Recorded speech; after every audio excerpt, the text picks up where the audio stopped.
The headwaters of the Mitchell River start in the foothills of Virginia and North Carolina's Blue Ridge Mountains. The river flows south, making its way towards Surry County in North Carolina. For many years, locals have enjoyed the beauty and tranquility of the river in Surry County, where they often fish for trout and other species.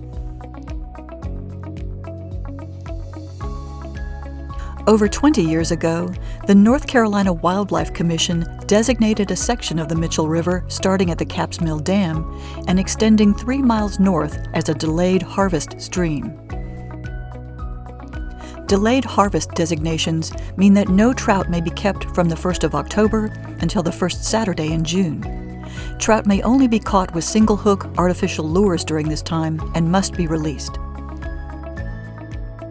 Additionally, between the first Saturday in June until the 30th of September, hatchery-supported regulations govern fishing. This designation has enhanced the experience for anglers, and it has become a very popular fishing spot for people in nearby Winston-Salem, Charlotte, and Greensboro.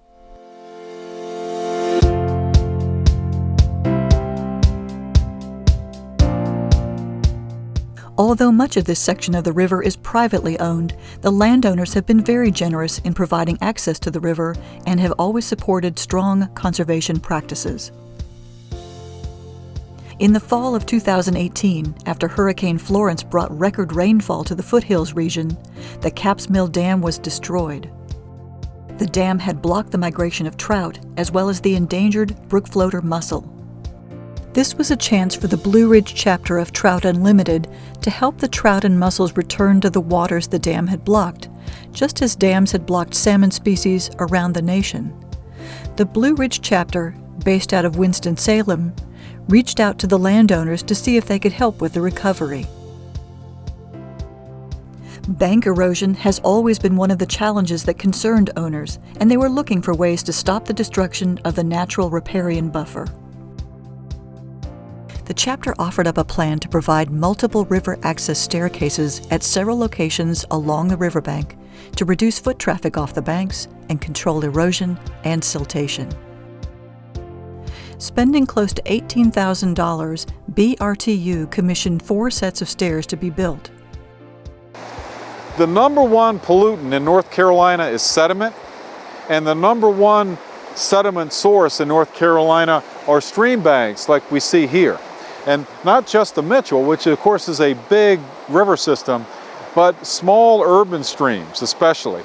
And if you have human activities, farming, construction, road building, any type of human activity, and again, close to streams or in watersheds, we can get a lot of unstable soil and a lot of soil washing into streams.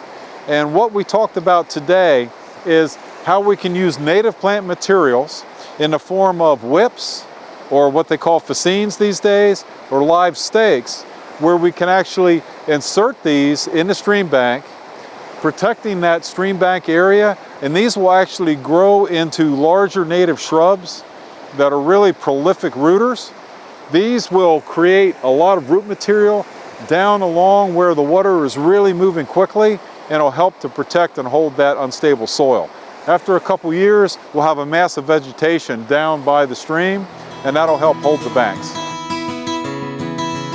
Devotion, a private area at the headwaters, worked with the group in updating one of their ponds from surface outflow to bottom outflow.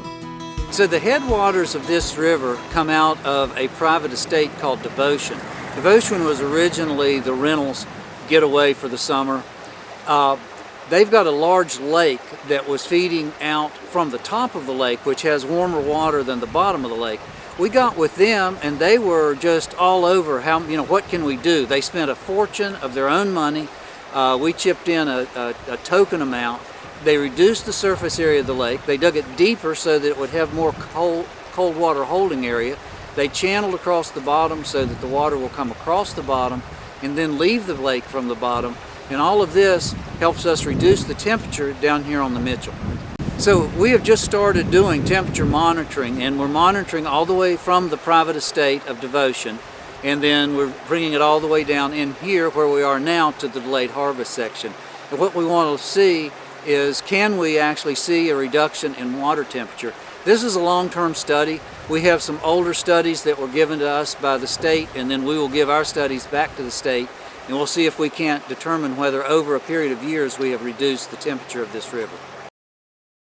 They're working with the Trout Unlimited national and their regional experts through the Community Science Volunteers Program to learn how to survey all aspects of the stream, from sediment control to biodiversity of the insect life.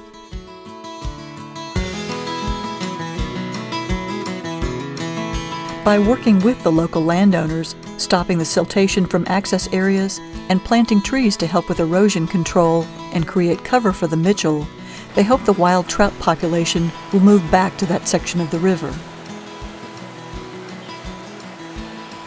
By applying for matching funds from North Carolina Trout Unlimited Council and National Trout Unlimited through Embrace a Stream, Blue Ridge Trout Unlimited helped start the restorations more quickly and cover a much longer stretch of the stream. This would improve water quality more quickly, as they could then start on the final phase of replanting the eroded areas.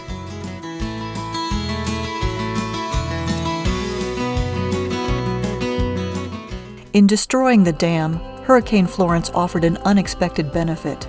Now it's our turn to help the stream thrive again.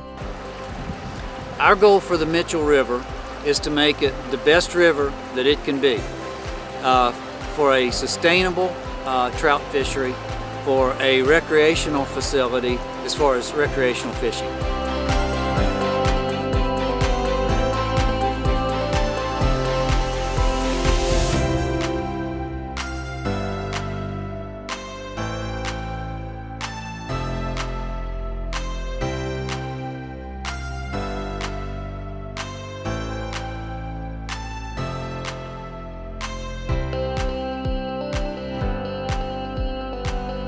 Hello, I'm Tom Jackson, one of the board members of the Blue Ridge chapter of Trout Unlimited based out of Winston-Salem. I want to thank you for watching to the end of this video. The Mitchell River Project is very important to our chapter and is a work of love for the trout and other cold water species. To get this river to the point of maintaining trout year-round will be an ongoing project for many years to come. If you would like to support this project, please go to the link on the screen. We truly appreciate all donations. Also, please consider joining our chapter.